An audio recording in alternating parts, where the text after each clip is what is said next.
বিসমিল্লাহির রহমানির রহিম। আসসালামু আলাইকুম ওয়ারাহমাতুল্লাহ। আপনার উপর শান্তি বর্ষিত হোক। আজকের এই ভিডিওতে আমরা জানব, পুরুষগণ তো জান্নাতে হুর পাবেন, তাহলে নারীরাও কি জান্নাতে তাদের পছন্দের পুরুষকে পাবেন? আর যেই নারী কুমারী অবস্থায় মারা যাবে তাদের ক্ষেত্রে কি ব্যবস্থা নেওয়া হবে? আর যেই নারীরা 2, 3 কিংবা 4 বিবাহ করেছে, তাহলে সে জান্নাতে তার কোন স্বামীর সঙ্গে থাকবে?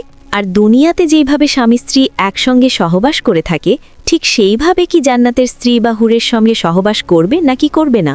দুনিয়া এবং জান্নাতে সহবাস করার মধ্যে কি ধরনের পার্থক্য হবে? জান্নাতেও কি নারীরা সন্তান জন্ম দেবে? তো দেখুন, আল্লাহ তাআলা তার বান্দার ভালো ভালো আমলের পরিবর্তে যেই প্রতিদান এবং পুরস্কার স্বরূপ আখিরাতে যেই আলিশান এবং খুব সুন্দর জায়গা প্রস্তুত করে রেখেছেন, তার ওই নাম হলো জান্নাত। আর এটিকে বেহেশত বলা হয়ে থাকে।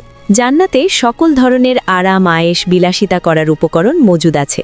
সোনা, রূপা, মতি ও জহরাতের লম্বা, প্রশস্ত এবং উঁচু উঁচু প্রাসাদ তৈরি করে রাখা হয়েছে। আর চারদিকে বিভিন্ন ধরনের সবুজ গাছপালায় সমৃদ্ধ বিভিন্ন রকমের সুস্বাদু ফলের বাগানও রয়েছে। আর এসব বাগানের মধ্য দিয়ে মিঠা পানি, খাঁটি দুধ, পিওর মধু এবং পবিত্র মদের নদী প্রবাহিত হচ্ছে। সব ধরনের সুস্বাদু খাদ্য, বিভিন্ন রকমের ফল ফলাবিকে পরিষ্কার ও চকচকে পাত্রে সাজিয়ে রাখা হয়েছে। উন্নত মানের রেশমি পোশাক আর তার থেকেও উজ্জ্বল চকচকে ঝলমলে সোনা, রূপা, হীরা, মতি, জহরাতের গহনা, চকচকে মখমলে গদি বিছানো উঁচু উঁচু তাকে সাজিয়ে রাখা হয়েছে। আরাম আয়েশের জন্য দুনিয়ার নারী এবং জান্নাতের হুর থাকবে, যারা দেখতে চমৎকার এবং খুব সুন্দরী হবেন। খেদমতের জন্য চারিদিকে সুদর্শন যুবক হাত জোড় করে দাঁড়িয়ে থাকবে। এটুকু বুঝে নিন, জান্নাতের সব ধরনের সুযোগ সুবিধা এবং নেয়ামত রয়েছে। জান্নাতের নেয়ামত এতটাই অমূল্য এবং এমন অতুলনীয় যে না কোনো চোখ কখনো তা দর্শন করেছে, আর না কোনো কান কখনো তা শ্রবণ করেছে, আর না কোনো হৃদয় তা কখনো ভেবে দেখতে পেরেছে। জান্নাতি মানুষেরা কোনো রকম বাধা ছাড়াই এই সমস্ত সুখ, আনন্দ, আরাম, নেয়ামতকে ভোগ করতে পারবেন। আর এসব নেয়ামত ছাড়াও জান্নাতের সবচেয়ে বড় নেয়ামত হচ্ছে মহান আল্লাহ তাআলার দিদার লাভ করা। সুবহানাল্লাহ। জান্নাতে না কখনো ঘুম আসবে আর না কখনো অসুস্থ হবে, না কখনো বার্ধক্য আসবে আর না কখনো মৃত্যু হবে। জান্নাতি ব্যক্তিরা চিরকালের জন্য জান্নাতে অবস্থান করবে আর সব সময় সুস্থ এবং তরুণ অবস্থায় থাকবে। জান্নাতি লোক প্রচুর খেতে পারবে, কিন্তু তাদের কখনো প্রস্রাব হবে না, আর না মলত্যাগের প্রয়োজন পড়বে, না তাদের থুথু ফেলার প্রয়োজন পড়বে, আর না তারা কখনো নাক দিয়ে সর্দি বের করবে। কেবল শুধুমাত্র সামান্য ঢেকুর আসবে, আর যা হরিণের কস্তুরীর ন্যায় সুগন্ধি হবে, আর খাদ্য হজম হয়ে যাবে। জান্নাতের অধিবাসীরা সকল প্রকার দুশ্চিন্তা থেকে মুক্ত থাকবে এবং সকল ধরনের দুঃখ, কষ্ট কিংবা বিপদ থেকে দূরে থাকবে। সব সময় খুশি থাকবে আর সকল প্রকার নেয়ামত ভোগ করবে আর আনন্দে সময় কাটাবে। আর জান্নাতের সবচেয়ে কম মর্যাদাপ্রাপ্ত 70 জন হুর কিংবা কিছু রেওয়ায়েত অনুযায়ী 72 জন হুর পাবে। এজন্য আল্লাহ তাআলা তাদের সঙ্গে সর্বোচ্চ সুখ নেওয়ার জন্য পুরুষদের মধ্যেও তত পরিমাণ শক্তি প্রদান করবেন। হুজুর নবী করিম সাল্লাল্লাহু আলাইহি ওয়াসাল্লাম ইরশাদ করেছেন, একজন জান্নাতি পুরুষের শক্তি পার্থিব জগতের 100 জন পুরুষের শক্তির সমান হবে। এক হাদিস শরীফে এসেছে, হজরত আবু উমামা রাদিয়াল্লাহু আনহু একবার হজরত মোহাম্মদ সাল্লাল্লাহু আলাইহি ওয়াসাল্লামকে জিজ্ঞেস করেছিলেন, ইয়া রাসূলাল্লাহ সাল্লাল্লাহু আলাইহি ওয়াসাল্লাম, জান্নাতেও কি মানুষেরা সঙ্গমে লিপ্ত হবে? রাসূল সাল্লাল্লাহু আলাইহি ওয়াসাল্লাম ইরশাদ করলেন, হ্যাঁ, জান্নাতি লোকেরা সহবাস করবে আর কখনো তাদের আকাঙ্ক্ষা শেষও হবে না। অন্য আরেকটি হাদিস শরীফে এসেছে, রাসূলুল্লাহ সাল্লাল্লাহু আলাইহি ওয়াসাল্লাম ইরশাদ করেছেন, একদিনে একজন জান্নাতি পুরুষ শত শত নারীর সঙ্গে সহবাস করতে পারবে। আরেকটি হাদিসে বর্ণিত আছে, রাসূল সাল্লাল্লাহু আলাইহি ওয়াসাল্লাম ইরশাদ করেছেন, জান্নাতে পুরুষ যতবার চাইবে ততবারই সহবাস করতে পারবে, আর তারা যতবার ওই নারী দেখবে ততবারই তাদের সহবাসের ইচ্ছা জাগ্রত হবে। আর একবার সহবাস করার পর নারী আবারও এমন হয়ে যাবে যেন তার সঙ্গে কেউ কখনো সঙ্গম করেনি। আর সবচেয়ে আশ্চর্যের বিষয় হচ্ছে, সহবাসের কারণে নারীরা গর্ভবতী হয়ে পড়বে না। একটা হাদিসে বর্ণিত হয়েছে, হজরত মোহাম্মদ সাল্লাল্লাহু আলাইহি ওয়াসাল্লাম ইরশাদ করেছেন, জান্নাতি পুরুষ নারীদের সঙ্গে সহবাস করবে, কিন্তু নারীরা সন্তান জন্ম দেবে না। কিন্তু যদি সন্তান নেওয়ার ইচ্ছা জাগ্রত হয় তো এক মুহূর্তের ভেতরেই সন্তান জন্ম হয়ে যাবে। কিন্তু রাসূল সাল্লাল্লাহু আলাইহি ওয়াসাল্লাম ইরশাদ করেছেন ওইখানে মানুষ এই রকম ইচ্ছা প্রকাশ করবে না। এটা বলার কারণ হলো পুরুষের সঙ্গে যৌনক্রিয়ায় মিলিত হওয়া হুরগণ এমন হবে যাদের কোনো মানুষ না কখনো স্পর্শ করেছে আর না কখনো সহবাস করেছে। হজরত ইবনে আব্বাস রাদিয়াল্লাহু আনহু বলেছেন এবং আরও কিছু হাদিসে বর্ণিত হয়েছে জান্নাতের হুরগণ একই বয়সের অর্থাৎ ৩৩ বছরের হবে।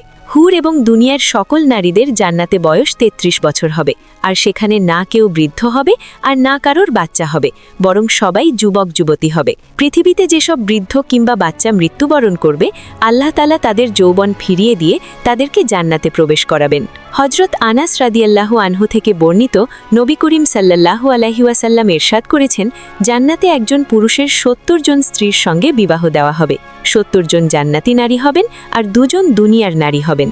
পবিত্র কোরআন মজিদের সূরা তুর আয়াত নাম্বার ২০-এ বলা হয়েছে তারা বসবে সারিবদ্ধ সজ্জিত আসনে হেলান দিয়ে, আর আমি তাদের বিবাহ দিব আয়তলোচনা হুরদের সঙ্গে। একইভাবে আল্লাহ তাআলা সূরা ইয়াসিনে ইরশাদ করেছেন তারা এবং তাদের স্ত্রীগণ সুশীতল ছায়ায় থাকবে এবং হেলান দিয়ে বসবে সুসজ্জিত আসনে। হজরত ইবনে আব্বাস রাদিয়াল্লাহু আনহু এই আয়াতের তাফসিরে বলেছেন তাদের কাজ হলো কুমারীদের কাছে যাওয়া। আর হজরত আবু উমামা রাদিয়াল্লাহু আনহু থেকে রেওয়ায়েত বর্ণিত হয়েছে একবার একটি লোক হজরত মুহাম্মদ সাল্লাল্লাহু আলাইহি ওয়াসাল্লামকে প্রশ্ন জিজ্ঞেস করলেন জান্নাতেও কি সহবাস করা হবে? তখন রাসূল সাল্লাল্লাহু আলাইহি ওয়াসাল্লাম ইরশাদ করলেন জি হ্যাঁ, খুব আনন্দের সঙ্গে সহবাসে লিপ্ত হবে। না পুরুষের কখনো বীর্যপাত ঘটবে আর না কখনো মৃত্যু হবে। হজরত আবু হুরায়রা রাদিয়াল্লাহু আনহু জিজ্ঞেস করলেন ইয়া রাসূলাল্লাহ, আমরা কি জান্নাতে আমাদের স্ত্রীদের কাছে যেতে পারবো? তখন রাসূলুল্লাহ সাল্লাল্লাহু আলাইহি ওয়াসাল্লাম বললেন একদিনে একজন পুরুষ ১০০ নারীর কাছে যেতে পারবে।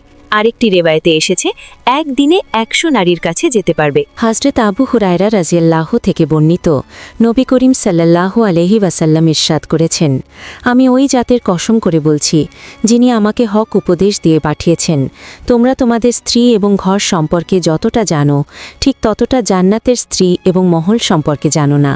জান্নাতের প্রতিটা ব্যক্তি তার ৭২ জন স্ত্রীর কাছে যাবে যাদেরকে আল্লাহ তাআলা ওই জান্নাতের জন্য সৃষ্টি করেছেন। তাদের মধ্যে ২ জন স্ত্রী মানব জাতির হবে আর ওই ২ জন স্ত্রী সকল স্ত্রীর মধ্যে সর্বোচ্চ মর্যাদাবান হবে। আর তা এই কারণেই যে ওই ২ জন স্ত্রীলোক দুনিয়ায় আল্লাহ তাআলার ইবাদতে মশগুল ছিলেন। জান্নাতি পুরুষ ওই ২ জন স্ত্রীর মধ্যে একটির সঙ্গে ইয়াকুতের সবচেয়ে উপরের মহলে সোনার পালঙ্কে শয়ন করবেন, আর এই পালঙ্কে মতির কাজ করানো থাকবে, আর তার এই সঙ্গিনীর মোটা ও পাতলা রেশমি ৭০টি পোশাক থাকবে।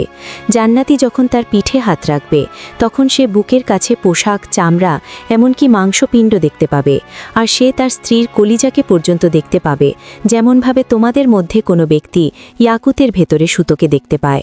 পুরুষের বুকের ভেতরের অংশ স্ত্রীর জন্য আয়না হবে, স্ত্রীর বুকের ভেতরের অংশ পুরুষের জন্য আয়না হবে, আর এইভাবেই ওই পুরুষ তার স্ত্রীর নিকটে থাকবে। এতে তার মন ভরবে না, আর না তার স্ত্রীর মন ভরবে।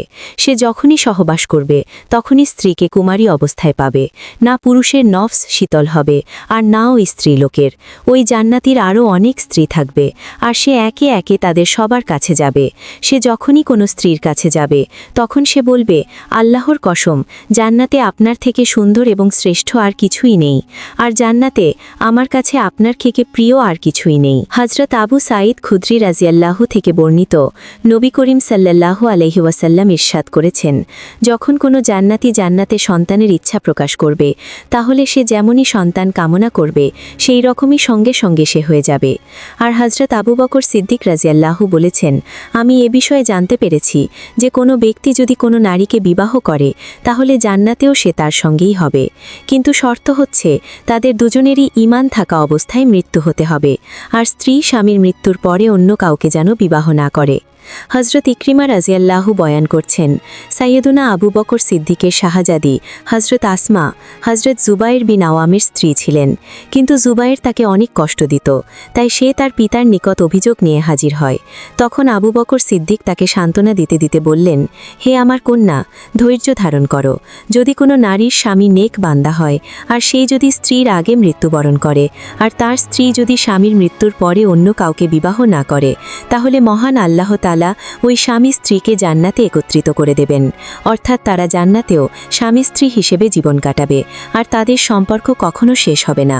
হযরত হুযাইফা রাদিয়াল্লাহু নিজে স্ত্রীকে বলেছিলেন, তোমার যদি আমার এই পরিকল্পনা পছন্দ হয় আর জান্নাতেও আমার স্ত্রী হতে চাও আর আল্লাহ তাআলা জান্নাতে আমাদের একত্রিত করে দেবেন, তবে তুমি আমার মৃত্যুর পরে দ্বিতীয় বিবাহ করো না।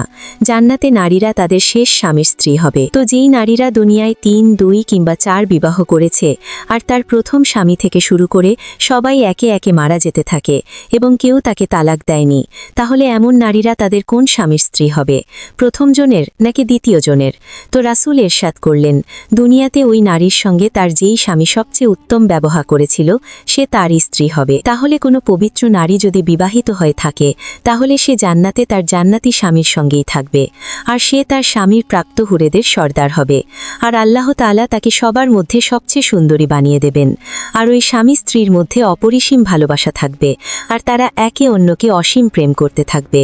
আর যদি কোনো নারী কুমারী হয়, অর্থাৎ বিয়ের পূর্বেই তাদের মৃত্যু হয়ে যায় কিংবা বিবাহিত হলেও তার স্বামী জান্নাতি নয়, স্বামীকে জাহান্নামে পাঠিয়ে দেওয়া হয়েছে, তো ওই নারী জান্নাতে যেই পুরুষকে পছন্দ করবে তাকে ওই পছন্দের পুরুষের সঙ্গেই বিবাহ দেওয়া হবে।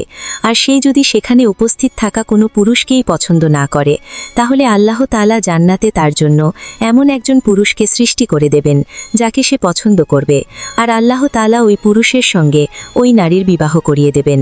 আল্লাহ তাআলা আখিরাতে দুনিয়ার নারীদের আরও সুন্দরতম আকৃতিতে সৃষ্টি করবেন আর তাদের জান্নাতের হুরেদের থেকে বেশি সুন্দরী বানিয়ে দেবেন।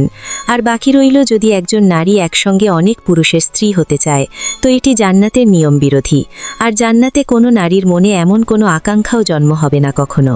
আর যেইভাবে দুনিয়ার ভেতরে মানুষজন একে অন্যকে হিংসা তির্যক করতে থাকে, নারীরা একে অন্যকে দেখে হিংসায় জ্বলতে থাকে, তো জান্নাতে এই রকম কোনো কিছুই হবে না, বরং জান্নাতের ভেতরে এই রকম জিনিসকে ধ্বংস করে দেওয়া হবে। সর্বশেষ আল্লাহর কাছে দোয়া যে তিনি আমাদের নেক আমল করা এবং আখিরাতের জন্য সঠিকভাবে প্রস্তুতি নেওয়ার তৌফিক দান করেন আর আমাদের সবাইকে এবং সারা জাহানের সকল মুসলিম উম্মাহকে জান্নাতুল ফিরদৌসের সর্বোচ্চ মর্যাদা দান করেন। আমিন সুম্মা আমিন। ভিডিও ভালো লাগলে ভিডিওটিকে লাইক করে আপনার প্রিয়জন এবং ফ্যামিলির মাঝে অবশ্যই শেয়ার করবেন। আর এমন খুব সুন্দর ভিডিও আরও দেখার জন্য আপনি আমাদের চ্যানেলটিকে সাবস্ক্রাইব করে রাখতে পারেন। আপনাদের সঙ্গে আমি জান্নাতি, আমাদের সঙ্গে জুড়ে থাকার জন্য শুকরিয়া। এরকম ইসলামিক ভিডিও আরো পেতে চ্যানেলটিকে এখনই সাবস্ক্রাইব করুন।